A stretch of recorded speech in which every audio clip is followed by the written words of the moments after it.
کرتے رہے.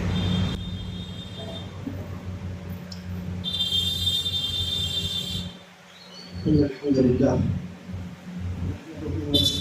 ونستغفره ونعوذ بالله من شرور أنفسنا وسيئات أعمالنا من يهده الله فلا مضل له ومن يضلل فلا هادي له وأشهد أن لا إله إلا الله وحده لا شريك له وأشهد أن محمدا عبده ورسوله يا أيها الذين آمنوا اتقوا الله حق تقاته ولا تموتن إلا وأنتم مسلمون يا أيها الناس اتقوا ربكم الذي خلقكم من نفس واحدة وخلق منها زوجها وبث منهما رجالا كثيرا ونساء واتقوا الله الذي تساءلون به والأرحام إن الله كان عليكم رقيبا يا أيها الذين آمنوا اتقوا الله وقولوا قولا سديدا يصلح لكم أعمالكم ويغفر لكم ذنوبكم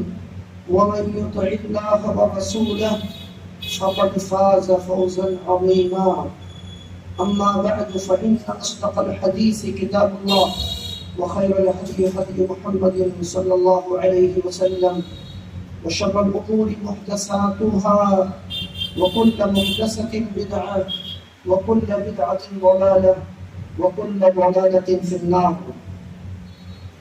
فأعوذ بالله السميع العليم من الشيطان الرجيم من همزه ونفخه ونفثه. بسم الله الرحمن الرحيم. قل أعوذ برب الفلق من شر ما خلق ومن شر غاسق إذا وقب ومن شر النفاثات في العقد ومن شر حاسد إذا حسد. محترم بزرگوں، معزز بھائیوں اور نوجوان ساتھیوں، اس دنیا کے اندر ہم لوگوں کی جو تخلیق ہوئی ہے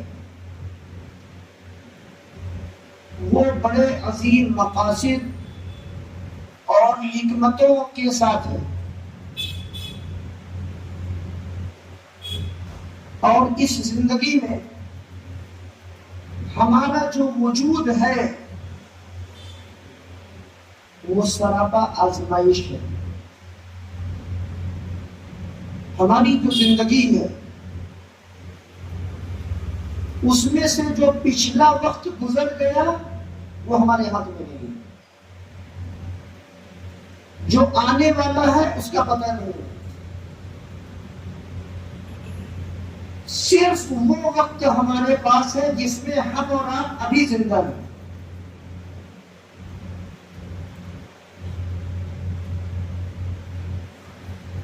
اگلے لمحے کب کس کی موت واقع ہو جائے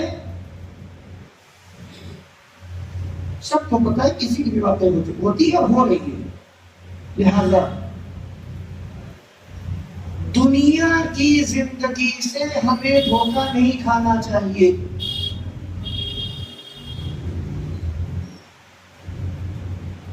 اور یاد رکھنا چاہیے کہ اللہ تعالیٰ نے کہا ہے ان کل من فی السماوات والارض الا آتی الرحمن عبدا. آسمانوں اور زمینوں میں جو بھی ہیں تمام کے تمام اللہ تعالیٰ کے پاس غلام بن کے آئیں گے. وَكُلُّهُمْ آتِيهِ يَوْمَ الْقِيَامَةِ فَرْدًا. اور ان میں سے ہر شخص اللہ کے پاس پہنچے گا اکیلے اور تنے تنہا. کیا مطلب ہے اس کا؟ وہاں تو پوری بھیڑ ہوگی قیامت کے میدان میں، تب کیسے تنے تنہا؟ اس کا مطلب یہ ہے ہر انسان سے اس کے اپنے عمل کے بارے میں سوال کیا جائے گا. اس کا سوال، اس کا ترازو، اس کے لیے پلسرات کا معاملہ جنت میں جانے کا یا جہنم میں جانے کا یا بخشش کا معاملہ اس کے اپنے ساتھ ہوگا اور ہر ایک کی فائل الگ الگ ہوگی. لہذا ہمیں دنیا میں کیا کرنا ہے؟ ہمیں اپنی فکر کرنی ہے کہ ہم اپنے لیے جنت تیار کر رہے ہیں یا جہنم.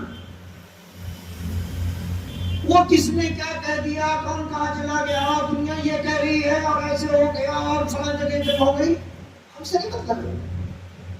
ہمیں یہ دیکھنا ہے کہ ہماری قبر کیسے ہے، اس کی تیاری میں کیسے کروں،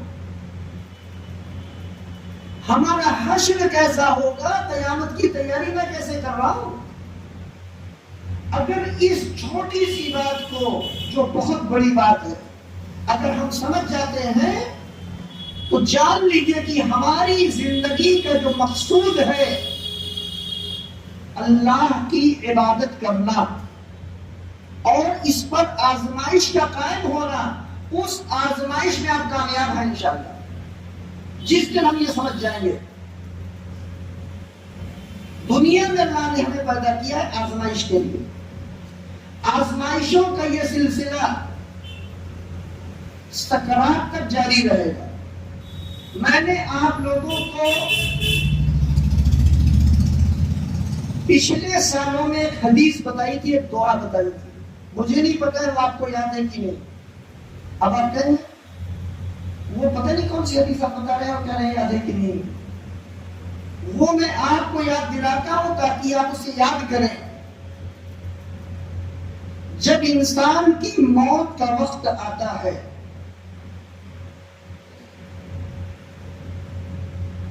تو شیطان اس کے پاس حاضر ہوتا ہے اور وہ پہنچنے کے بعد پوری کوشش کرتا ہے کہ انسان کو مرتد بنا دے، اور شیطان کبھی مایوس نہیں ہوتا، بڑی ہمت لے کے پیدا ہوا ہے. چھوٹی سی ہمت سے ملک نہیں پتا ہوتے، مضبوط ہمتوں سے جنت حاصل کی جاتی ہے. وہ چھوٹی چھوٹی ہمتیں ہوتی، سارے زمانے کی نیند باقی رکھ کر اٹھا رکھ کر کے مسجد پہنچتے ہیں جمعہ میں، اور پہنچ کر کے اسی خطبے میں سونا ہے ان کو. کس لیے بھائی؟ وہ نیند پر خطبہ دیا تھا لوگوں، نیند کے فضائل جمعہ کے خطبے میں سونے کے، لیکن پتہ نہیں آپ لوگ شاید نہیں رکھتے بھول گئے. تو میں یہ بتا رہا تھا کہ شیطان آتا ہے اور انسان کے ایمان کو متزلزل کرنے لگتا ہے سکرات کی حالت میں. سکرات میں انسان کے لیے بڑی تکلیف کا مرحلہ ہوتا ہے، ایسا درد، ایسی تکلیف اور اتنی تکلیف جو انسان نے زندگی میں کبھی نہیں جھیلی ہوتی ہے. لہذا اس کی مثالیں کی تو بہت گئی ہیں، لیکن کہا گیا ہے کہ اس کو چکھنا ہوتا ہے. زہر کا مزہ معلوم ہے کیسے ہوتا ہے؟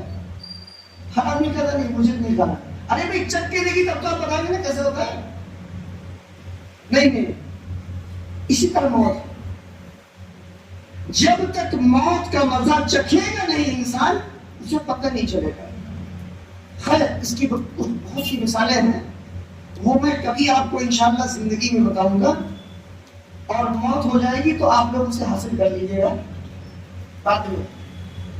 فی الحال جو مثالیں انبیاء علیہ السلام نے دی ہیں کہ اللہ رب العالمین نے بعض انبیاء علیہ السلام پوچھا کہ موت تم نے چکھ لی، تمہیں کیسے لگا؟ انہوں نے بتایا کہ بڑی تکلیف تھی اور ایسے ہوا اور ایسے ہوا.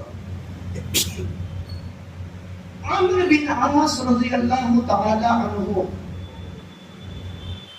صحابی جلیل، فاتح مصر،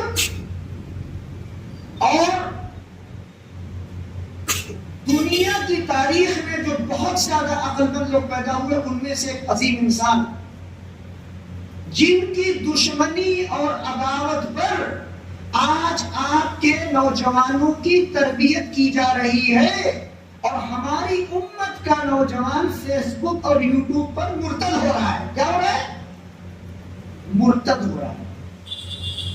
صحابہ کو گالیاں دیتا ہے, صحابہ کی برائیاں اچھال کر. خیر ان کی بات بتاتا ہوں آپ کو. عمرو بن عاص رضی اللہ تعالیٰ عنہ کہا کرتے تھے یہ موت کی جو تکلیف ہوتی ہے اور موت ہوتی کیسے ہے, مجھے کوئی عقل مند آدمی ملتا سکرات کے وقت میں اس سے پوچھتا کہ تمہاری کیفیت بتاؤ کیا ہے.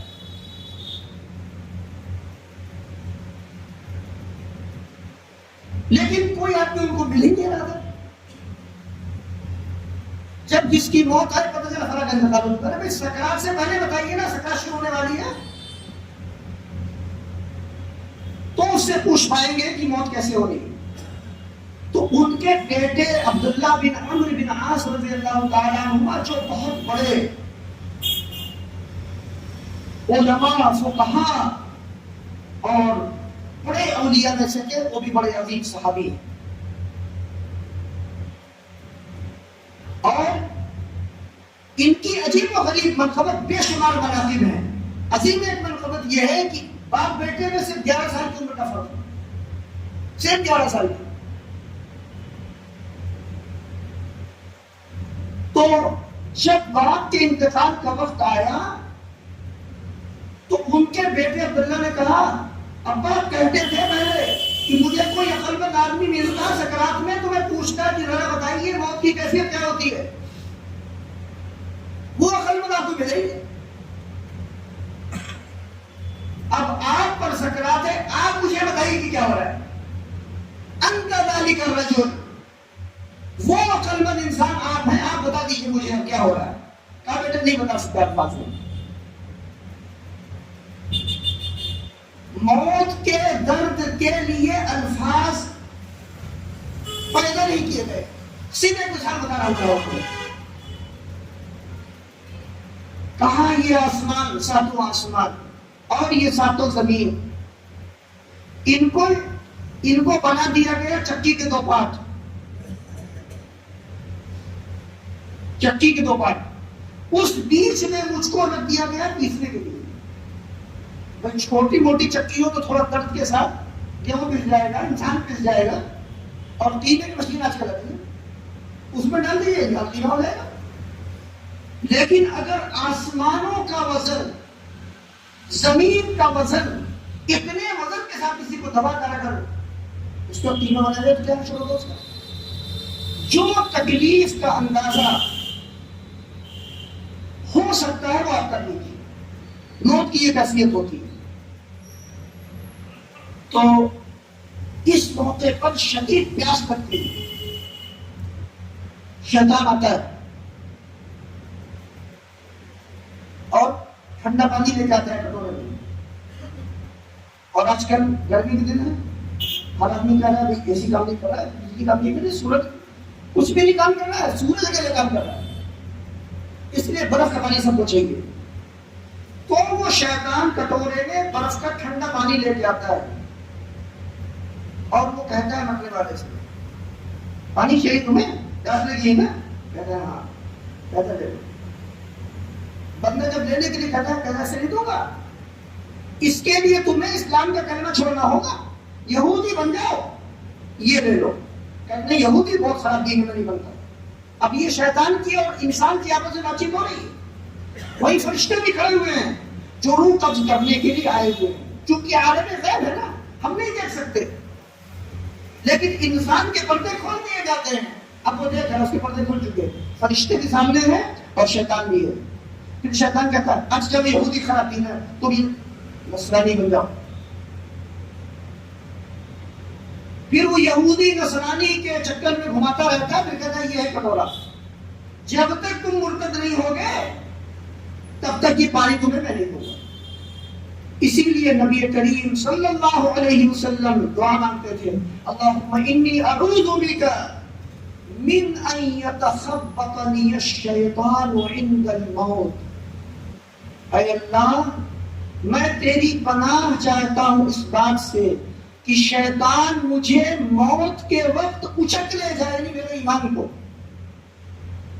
لہذا یہ دعا صبح اور شام اور اپنے سجدوں میں آپ بنا لیجئے کہ یہ دعا آپ کو مانگنی ہے.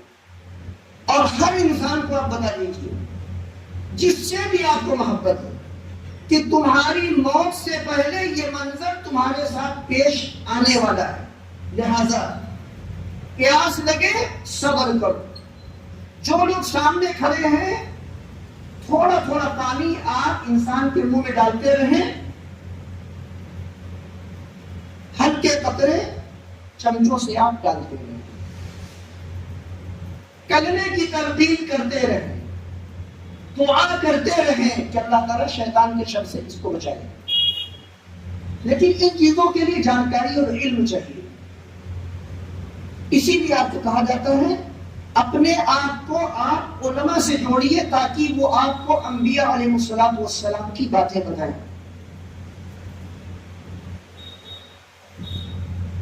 لیکن اگر آپ اپنے آپ کو جوہرائے کرام سے جوڑیں گے تو کیا ہوگا؟ اس کے لیے عربی میں ایک شعر ہے اذا کان الغراب دلیل قوم. اگر کسی بھی قوم نے اپنا رہبر اور کمانڈر بنا دیا کس کو؟ کسی کوے کو. کیا کرے گا وہ؟ یدلہم علی جیف الکلاب. کتوں کی لاشیں بہت بڑی بہت جگہ پر وہ وہاں پہنچا دے گا. یہ ہے تمہاری جگہ. اب انسان کو اپنے ایمان کی فکر کرنی چاہیے, اپنی آخرت کی کرنی چاہیے, اور وہ کرنا چاہتا ہے یا نہیں یہ اس کی صوابی کا اس کی اختیار کا مسئلہ ہے.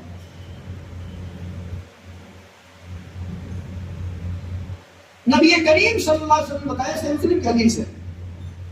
دیکھیے آپ لوگ اگر توجہ سے سنیں گے خطبہ تو میں اپنی بات کہہ پاؤں گا, اور نہیں تو میں ختم کر دوں گا. آپ جانتے ہیں تعرض الفتن على القلوب كالحصير عودا عودا. دلوں کے اوپر فتنے پیش کیے جائیں گے چٹائی کے ایک ایک تنکے کی طریقے سے.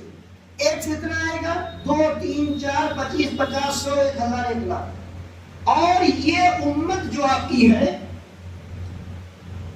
چونکہ اس کے بعد کوئی امت نہیں ہے, لہذا ہماری امت آخری امت ہے. اس کی آزمائشیں بھی اتنی سخت ہیں اور اس کا رتبہ بھی اتنا ہی بلند ہے. تو رتبے جتنے بلند ہوتے ہیں امتحان اتنا ہی کٹھن اور سخت ہوتا ہے. یاد رکھیے ہمیشہ.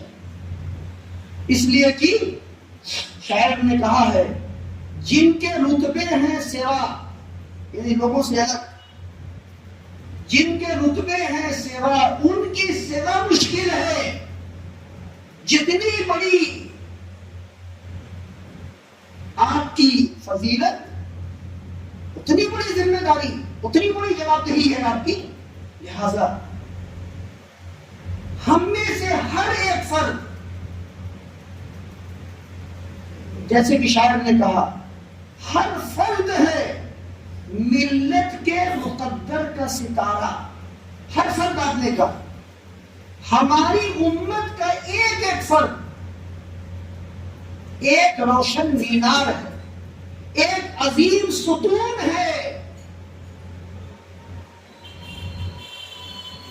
اس کی طرف سے اسلام کا کوئی نقصان نہیں ہونا چاہیے. جیسے ایک آدمی بیان کھڑا کر دیا گیا, تعینات کر دیا گیا, یہاں سے کوئی حملہ یا نہیں ہونا چاہیے. اس کی کیا ذمہ داری ہے کہ جتنے لوگ یہاں پر بیٹھے ہوئے ہیں اب وہ ان کی حفاظت کے لیے اپنی جان دے گا, لیکن کسی کو نہیں دے گا. اسی طرح ہماری امت کے جتنے مسائل ہیں ان کی حفاظت کے لیے ہر مسلمان کو تیار رہنا پڑے گا, قربانی دینی پڑے گی. اور فتنے پیش آ رہے ہیں, پیش کیے جائیں گے. نبی صلی اللہ علیہ وسلم بتایا ہے اور اس امت میں سب سے زیادہ فتنے ہیں. اسی امت میں دجال کا بھی فتنہ ہے. پچھلی امتوں میں انبیاء علیہ السلام آئے، دجال سے ڈراتے رہے، لیکن وہ دجال نہیں آیا. اب تک نہیں آیا نا.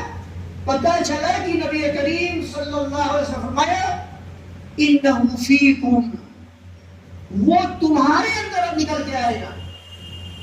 اس امت میں آئے گا دجال، اور دجال کے آنے پر وہی لوگ ثابت قدم رہیں گے جو پہلے سے مضبوطی پر قائم تھے. اور باقاعدہ مصنف وغیرہ کی روایت ہے کہ دجال کے آنے پر 14,000 کے قریب لوگ ایمان والے باقی بچیں گے، باقی سب. اتنا خطرناک فتنہ ہوگا. اور اس فتنے پر اس فتنے کے مقابلے میں وہی ڈٹ سکے گا جو پہلے سے اصل دین پر سختی کے ساتھ جم کر ڈٹا ہوا ہوگا. اور صرف یہی نہیں، قیامت کے دن بھی فتنہ ہوگا. جو لوگ یہاں کہتے ہیں سختی نہیں کرنی چاہیے، بالکل ڈھیلے چلو، سب خوش رکھو، اس کو زور سے مارو کیا؟ کوئی آواز ہی نہیں.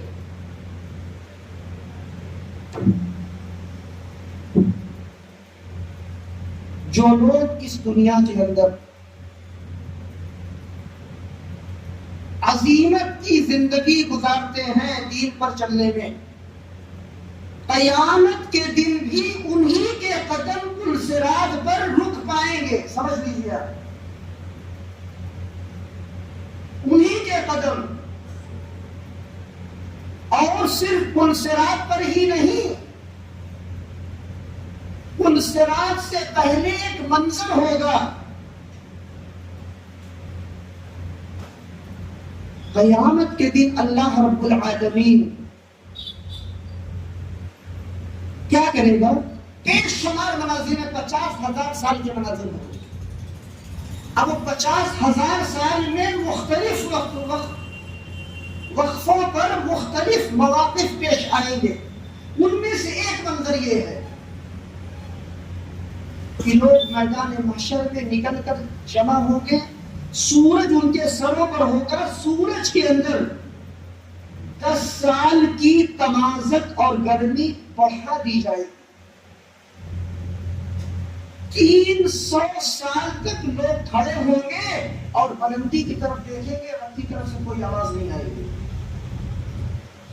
اس کے بعد اللہ رب العالمین آئے گا اپنے محشر میں، اور اس سے پہلے محشر کی پوری زمین تاریک ہوگی، کیونکہ سورج کی روشنی اللہ تعالیٰ ختم کر دے گا، چاند کی روشنی ختم کر دی جائے گی،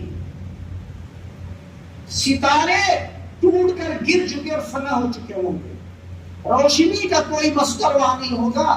جب رب جلیل وہاں پہ آئے گا، سورہ زمر اللہ نے کہا وَأَشْرَقَتِ الْأَرْضُ بِنُورِ رَبِّهَا، اور محشر کی زمین اپنے رب کے نور سے روشن ہو جائے گی. رب العالمین آ کر اعلان کرے گا اے میرے بندو، میں نے تمہیں جب سے پیدا کیا میں خاموش تھا، تم جو عمل کر رہے تھے، آج تم میرے پاس آئے ہو، اب تم مجھے حساب دو. پھر کہے گا اللہ تعالیٰ کیا یہ انصاف کی بات نہیں ہے کہ جو جس کی عبادت دنیا میں کر رہا تھا وہ اس کے ساتھ چلا گیا. بندے کہیں گے یقیناً انصاف ہے. پر تعالیٰ کیا کہے گا جو سورج کی عبادت کر رہا تھا وہ سورج کے ساتھ چلا جائے، اور جتنے بت پوجنے والے تھے وہ بتوں کے ساتھ چلے جائے. آپ بہت سے لوگ سمجھتے ہیں بت کا مطلب ہوتا ہے پتھر پوجا، اور دیوار کی پوجا بت نہیں ہے کیا؟ کوئی پنکھے کی پوجا کر رہا ہے، بت نہیں ہے. جس بھی غیر اللہ کے ساتھ دل لگایا گیا اور عبادت کی جائے وہ بت ہے انسان کا. یاد رکھیے اس پردے کو. اس کو قرآن نے طاغوت کہا، انصاب کہا، اصنام کہا، بہت سے الفاظ ہیں قرآن مجید میں. تو بت پتھروں کا نام نہیں ہے. اللہ کے علاوہ جس کسی کو پکارا جائے،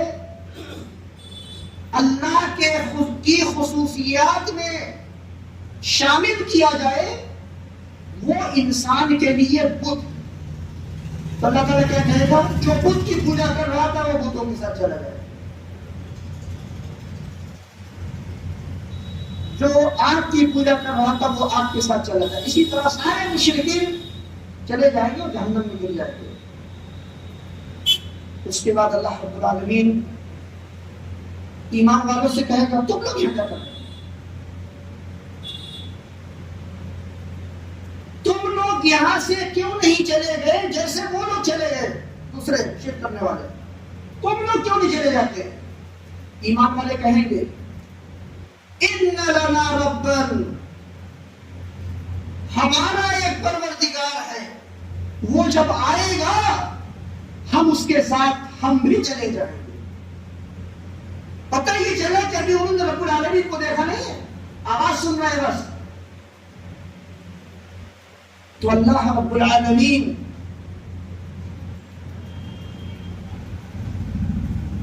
جس موقع پر یہ کہے گا کہ تم ان لوگوں کی طرح میدان محشر سے کیوں نہیں چلے جاتے جیسے لوگ گئے،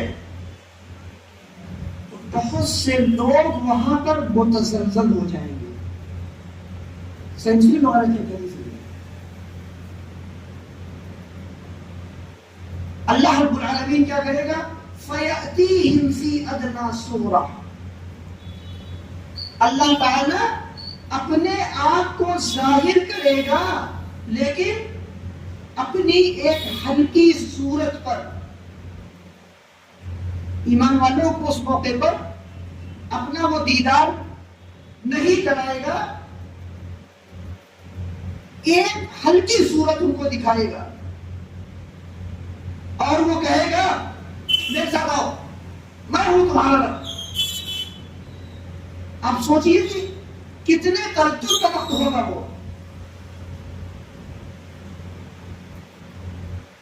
تو جب وہ اپنے ساتھ آنے کے لیے کہے گا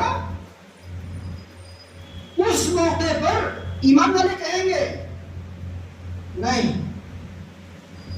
ہمارا ایک رب ہے جسے ہم جانتے ہیں، اس کی ہم نے عبادت کی، جب وہ آئے گا ہم اس کے ساتھ جائیں گے.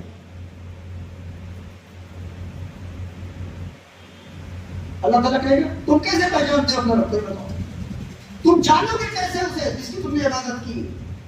کیا تمہارے اس کے درمیان کوئی نشانی ہے، علامت ہے؟ وہ کہیں گے ہاں ہمارے اس کے درمیان ایک نشانی ہے، ہم جب اسے دیکھیں گے تو پہچان جائیں گے. وہ نشانی کیا ہے؟ یوم یکشف عن ساق، سورہ قلم کی آخری آیات میں فیکشف عن ساق، بخاری کے حدیث ہے. اللہ تعالیٰ اپنی پنڈلی کھول دے گا اور ایمان والے جیسے اللہ کو دیکھیں گے سب سجدے میں گر جائیں گے اور وہ کہیں گے ہم جس رب کی عبادت کر رہے تھے اس رب کو ہم نے دیکھ لیا، اب کہیں نہیں جائیں گے.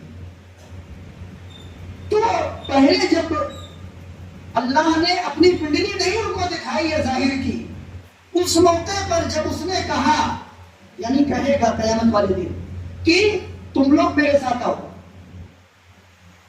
اس موقع پر ایمان والے میدان معاشر سے حرکت نہیں کریں گے، لیکن بہت سے لوگ ایسے ہوں گے جو تردد میں پڑ جائیں گے. یہ استدلال ہے لیکن میرا اس وقت اس کے لیے کیا کرنا ہے؟ ہمیں پختہ یقین، عظیم ایمان جس کے بعد کوئی شک نہ ہو. وہ دعا ہے نا اللہم انی اسألک ایمانا لا یرتد.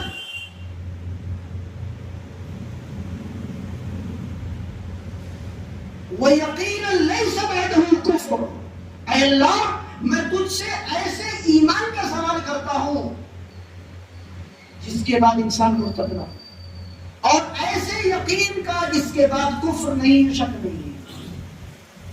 یہ دعا رہنی چاہیے، کیونکہ اگر یقین انسان کے پاس نہیں ہے تو ایمان ہی نہیں ہے، وہ شک میں ڈالتا مر جائے گا۔ ایسے ہی دوستوں اور بھائیوں،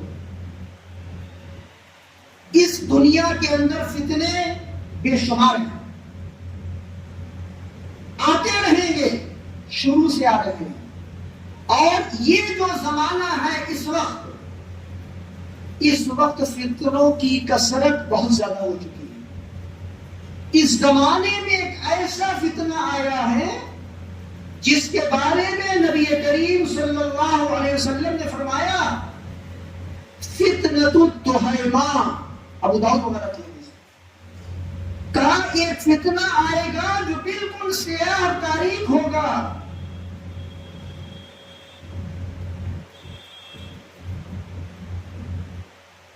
پھر آپ نے کہا اس امت میں سے کوئی گھر باقی نہیں بچے گا الا دخلت ہو، ہر گھر میں وہ فتنہ داخل ہو جائے گا،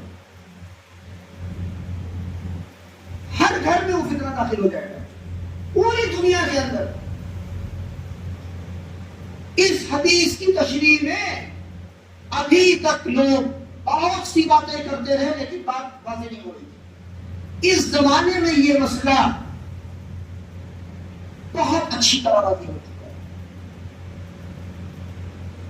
گھر گھر میں فتنہ، در در میں فتنہ، اور اتنا ہی نہیں ہر ایک کی جیب کے اندر فتنہ۔ یہ ہے موبائل کا فتنہ،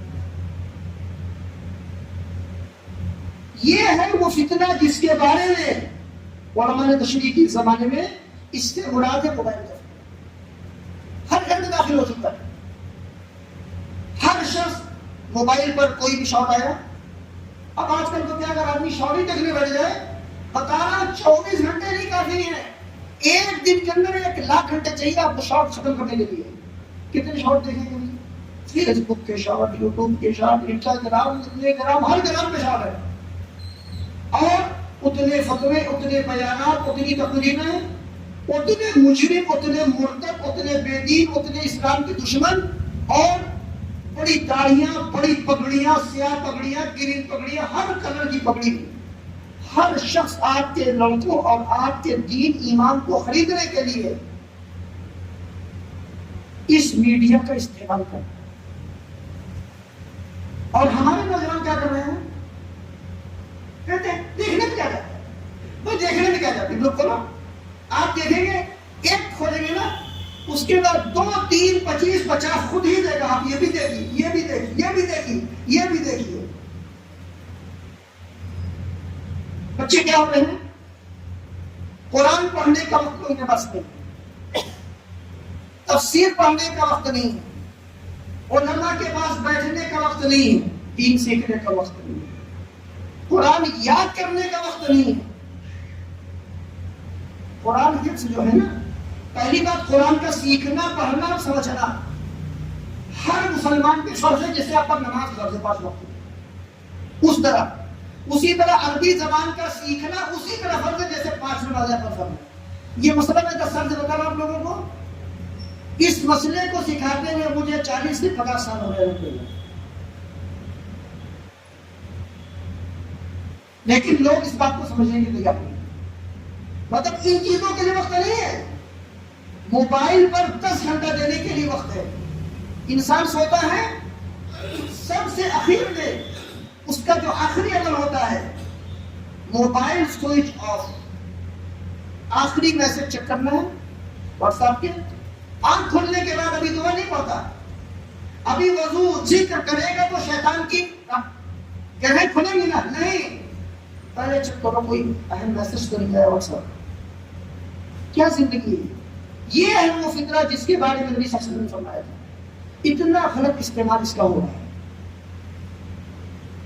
اسی لیے میں آپ لوگوں کو آج یہ خطبہ دے کے بتا رہا ہوں کہ اپنے آپ کو، اپنے ایمان کو، اپنی نسل کو آپ بچائیے، علماء کے ساتھ جوڑیے لوگوں کو، موبائل پر تو آپ چاہیں 10 گھنٹے تقریر ابھی آپ اپلوڈ کریں اور ڈال دیجیے ہر فیس میں، جتنے فیس ہیں ہر فیس میں چڑھی گئے، اس کے لیے شک نہیں ہے۔ اسی لیے سارے مجرم بڑے بڑے مرتد بیٹھے ہوئے موبائل کھول کر بیماری عام ہو گئی۔ ہمیں شبہات سے فتنوں سے بچنا بچانا ہے، یہ نہیں سوچنا ہے کہ دیکھیں اس میں کیا ہے، دیکھیں اس میں کیا ہے۔ اس کی مثال میں نے زہر والی دی ہے، آگ کی مثال بھی ہے۔ آگ جلاتی ہے، آپ کہیں گے بالکل جلاتی ہے، کیسے پتا آپ کو؟ کہیں میں تو نہیں مانتا، تو آپ کو کیا کہا جائے گا؟ آپ آگ کا انگارہ لیجیے، آپ ہاتھ رکھ کر نہیں کر میں جاتا، پھر نہیں مانتا، کب مانیں گے آپ؟ جب تک وہ میرے ہاتھ کو جلا نہیں دے گی تب تک آپ کیا کہتے ہیں؟ میں نہیں مانوں گا نا۔ ٹھیک ہے جلائیے، بات چولہا جلائیے، اس میں ہاتھ رکھیے، ارے کنڈا چھوڑیے بھائی، 1 منٹ آپ رکھیے ہاتھ۔ اسی طرح سے یہ فتنے چل رہے ہیں، یوٹیوب کے، فیس بک کے، سب یہ سارے فتنے ہیں۔ اور داؤد کی حدیث ہے، من سمع الدجال فلینأ عنہ، جو شخص بھی دجال کے بارے میں سنے کہ دجال آیا ہے، اسے چاہیے کہ اس سے دور بھاگے، قریب نہ جائے، کیونکہ وہ قریب جائے گا اور سمجھے گا میں بہت پکے ایمان والا ہوں، اور وہ جا کر کے مرتد ہو جائے گا۔ اس کے جادو کو، اس کے کمالات کو، سونے چاندی سکے، کیا چاہیے آپ کو؟ کیا چاہیے؟ ارے بھی مجھے گاڑیاں چاہیے، فون میں تو چلو کہے گا، اور 1 گاڑی چاہیے آپ کو، کیا کہاں 1 بھی مل جاتا ہے؟ ارے 50 گاڑی دو اس کو، اور کیا چاہیے؟ مجھے 10 منزلہ بلڈنگ چاہیے، ارے 10 چاہیے، میں 50 منزلہ بنا دیتا ہوں۔ اتنی دولت نے کیا ہے کہ اتنا سونا زمین سے کہے گا سونا نکالو، ایسے پہاڑوں کی طرح سونا نکال دے گی۔ انسان کو کیا چاہیے؟ انسان لالچی پیدا ہوا ہے، دنیا دار، حریص، اس کو یہ چاہیے۔ لوگ اپنا دین ایمان کھو دیں گے۔ اسی لیے نبی کریم صلی اللہ علیہ وسلم نے کہا دجال کے بارے میں جو سنے اس کے قریب نہ جائے۔ ایک حدیث یہ ہے۔ دوسری ایک حدیث بتاتا ہوں، مسلم احمد کی ہے، اسے بتا کر اپنی بات ختم کرتا ہوں انشاءاللہ۔ نبی کریم صلی اللہ علیہ وسلم نے بتایا، کہا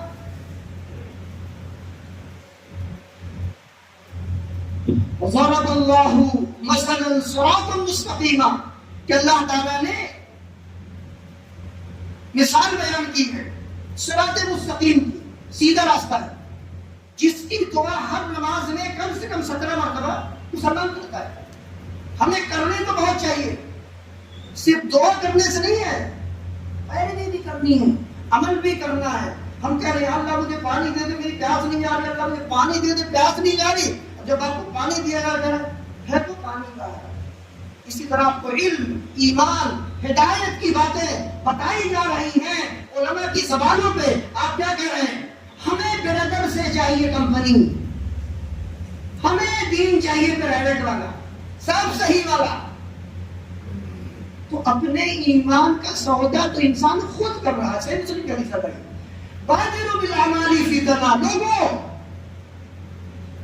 اعمال کر لو، فتنوں کے آنے سے پہلے جلدی کر لو۔ كقطع الليل المظلم،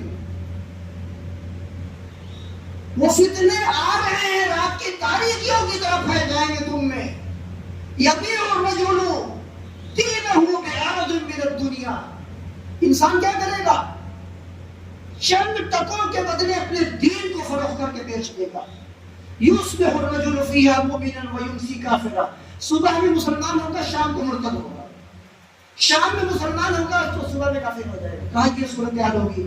ان فتنوں کے آنے سے پہلے جتنی نیکی کر سکتے ہو کر لو۔ اگر ذرا فتنے جب آئیں گے نا، نیکی انسان نہیں کر پائے گا، وہ مشغول رہے گا، ان کو جواب دینا، ان سے مناظرہ، ان کو چپ کرنا، ان سے جیتنا، ان سے انتقام، ان سے مناظرہ، یہی کرتا رہے گا۔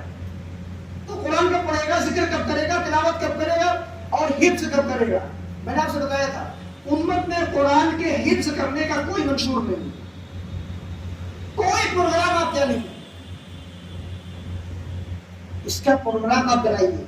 ہر فرد کو قرآن حفظ کرنا چاہیے، وہ صرف بچوں کو نہیں مدرسے میں داخل کر دیا شعبہ حفظ میں تو وہ کر رہے نہیں۔ ہم کیوں نہیں کر سکتے بھائی؟ آپ کیوں نہیں کر سکتے؟ 80 سال کی عورتیں حفظ کر رہی ہیں، آپ کیوں کر لوگ نہیں کر سکتے بھی؟ کر سکتے ہیں. یہ ساری باتیں آپ کو منتشر کر کے بتائی جا رہی ہیں، لیکن عمل کیجیے. تو نبی کریم صلی اللہ علیہ وسلم فرمایا، اللہ تعالیٰ نے صراط مستقیم کی مثال بیان کی، وعلی جنبتي الصراط سوران فیہما ابواب. کہا یہ صراط مستقیم آپ نے ایک لکیر کھینچی، کہا اس لکیر کے دائیں اور بائیں ایک دیوار گئی، ادھر ایک دیوار اور ایک ادھر دیوار، اور اس دیوار کے اندر بیچ بیچ میں دروازے یہاں ایک وہاں ایک وہاں ایک وہاں، اور ان دروازوں پر پردے لٹکے ہوئے ہیں. اور صراط مستقیم پر ایک کھڑا ہوا ہے ایک شخص، وہ کہہ رہا ہے لوگوں اس راستے پہ چل کے آؤ، اس پر جنت ملے گی اور رب سے ملاقات ہوگی. صراط مستقیم کے بالکل اخیر میں پکار رہا ہے لوگوں کو، دنیا والوں آؤ. اور وہیں بیچ میں ایک آدمی کھڑا ہے، وہ لوگوں سے کہہ رہا ہے لوگوں آؤ صراط مستقیم پر. وہ جو بلا رہا ہے نا وہ بالکل صحیح بلا رہا ہے تم کو. اچھا، اور یہ جتنے پردے لگے ہوئے ہیں دروازوں کے اوپر، ان پردوں پہ کیا ہے؟ ان پردوں کے اوپر بھی لوگ کھڑے ہوئے ہیں. وہ کہہ رہے ہیں ہر ایک سے ذرا تشریف لائیے اندر، اس پردے میں دیکھیے کیا ہے. اور وہیں پہ ایک شریف انسان کھڑا ہے ہر پردے کے بعد، وہ کہہ رہا ہے وہی ہے اے انسان سمجھ گیا، پردہ مت کھولنا. اگر تم نے پردہ کھول دیا تو تم سوچو گے لاؤ دیکھیے اندر کیا ہے. اس چینل پہ میرے پاس جو کیا کہتے ہیں نوٹیفیکیشن آ رہی ہے نا، دیکھو تو کیا ہے. وہ صرف دیکھ کر آپ چھوڑ نہیں پائیں گے، آپ دیکھیں گے جب تک وہ پوری بات اس مجرم کی، مشرک کی، غامدی کی، مرزا کی، جتنے بھی مرزائی اور قادیانی ہیں، جب تک پورا اس کا پروگرام اور اس کی بکواس نہیں ختم ہوگی تب تک بندہ کہے گا دیکھیں شاید کوئی اچھی بات مل جائے، شاید کوئی صحیح بات کہہ دے گا. یہ کہتے کہتے آپ کا دل اس مجرم سے لگ جائے گا اور آپ کا ایمان وہ چھین لے گا اور وہ بیٹھا رہے گا دنیا کے دوسرے ملک میں، اور آپ یہاں بیٹھے رہیں گے اور ایمان آپ نے فروخت کر دیا. بہت خطرناک ہوگا. یہ مسند احمد کی حدیث آپ کو بتائیے. تو نبی کریم صلی اللہ علیہ وسلم فرمایا، کہا وہی ہے وہاں پر ایک فرشتہ کھڑا ہے جو دروازے پر ایک شیطان بنا رہا ہے نا، اندر آؤ اندر آؤ، دروازہ پردہ ہٹاؤ اور دیکھو پردے میں کیا ہے نا. انسانی خصلت ہے. کیا خصلت ہے؟ الانسان حریص لما منع. جس بات سے انسان کو منع کیا جائے گا نا وہ کہے کیوں منع کیا، کیوں منع کیا، کچھ تو ہے.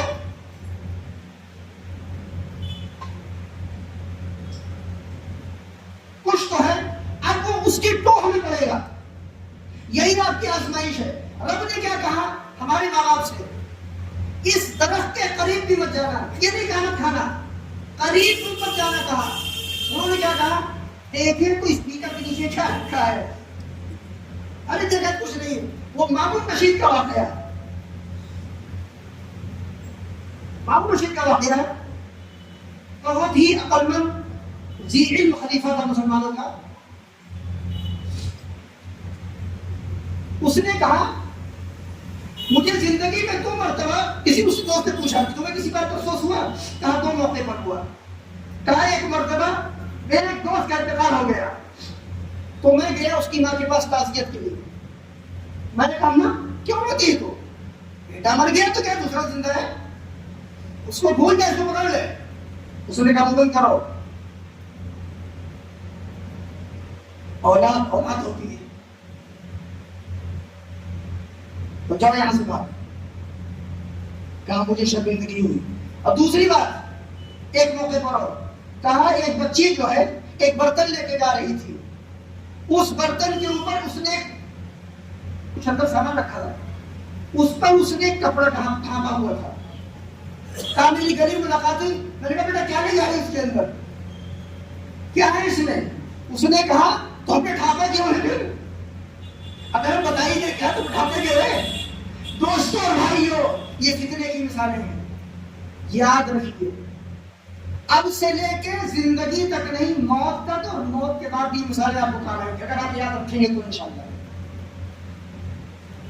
شریعت نے جس چیز سے منع کر دیا اس پردے کو مت کھولیے، مت کھولیے. کیونکہ نبی اکرم علیہ الصلوۃ والسلام نے فرمایا کہ وہ جو پردہ کھولنے کی ترغیب دیتا ہے، وسوسہ کو دیتا ہے، وہ شیطان ہے. وہ کہتا ہے ذرا پردہ تو کھولو کہ کیا ہے اس میں. اب وہ پردہ کھولے کسی کے پاس کوئی عذر ہوتا ہے، آپ اس لائق نہیں کرنا چاہتے. وہ 5 لوگ آپیوں میں وہ پردہ کرتے ہیں، ان کے چہرے پہ کچھ داغ تھا تو کہیں بھی چلتے تھے تو چہرے پہ کپڑا ڈال کرتے تھے. تو بعض لوگ ہوتا ہے کہ کپڑا کھینچ کے دیکھیں کیا ہے. جب دیکھا تو اس کا ایک نظر تو برا لگا، کہا اسی لیے میں نے کہا تھا پردہ نہ چھوڑو. دوستوں اور بھائیوں، جتنے محرمات ہیں، جتنے فتنے ہیں، یہ سب پردے میں رہنے والی مصیبتیں ہیں. ان کے قریب ہم نہ جائیں، نہ وہ پردے کھولیں. اسی لیے وہاں فرشتہ کھڑا ہوتا ہے اور کہتا ہے بندے پردہ مت کھولو. اگر کھولا تو فتنے میں پڑ جاؤ گے، تمہارا ایمان شیطان چھین لے گا.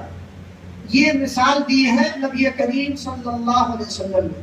تو جتنے لوگ فیس بک سے لے کر یوٹیوب اور جتنے بھی میڈیا سے بھی چل رہے ہیں، ان میں جو چیزیں کھول کر کے لوگ دیکھ رہے ہیں نا، یاد رکھ لیجئے کہ ایمان خطرے میں ڈالنا ہے.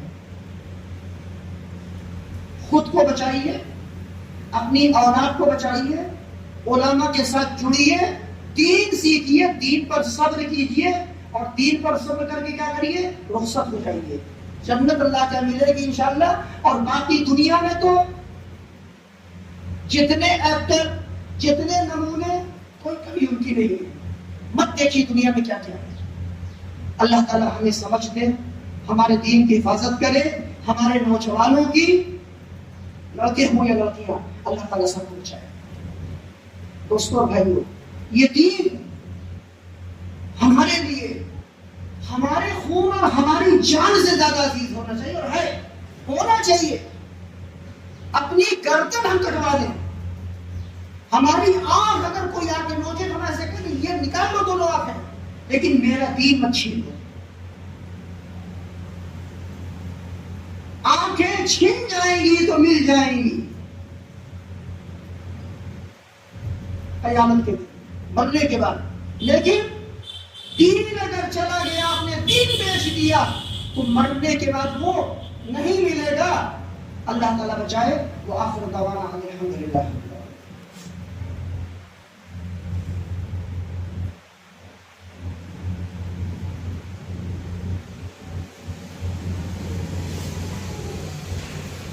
الحمدللہ والصلاة والسلام على رسول اللہ وعلى آلہ وصحبہ ومن والاه بعد.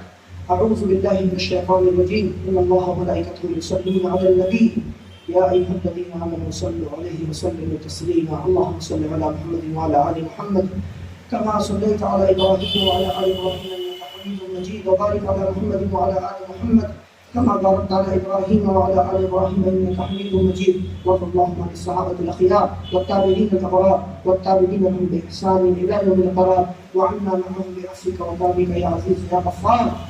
اللهم إنا نسألك رضاك والجنة ونعوذ بك من سخطك ومن النار. اللهم إنا نعوذ بك من الفواحش والفتن ما ظهر منها وما بطن. اللهم أعذنا، اللهم أعذنا، اللهم أعذنا من منكرات الأخلاق والأعمال والأهواء والأهواء. اللهم رد المسلمين إلى دينك ردا جميلا، واجمع كلمتهم على الكتاب والسنة وعلى الحق والهدى يا رب العالمين. وسبحانك اللهم وبحمدك أشهد أن لا إله إلا أنت أستغفرك وأتوب إليك.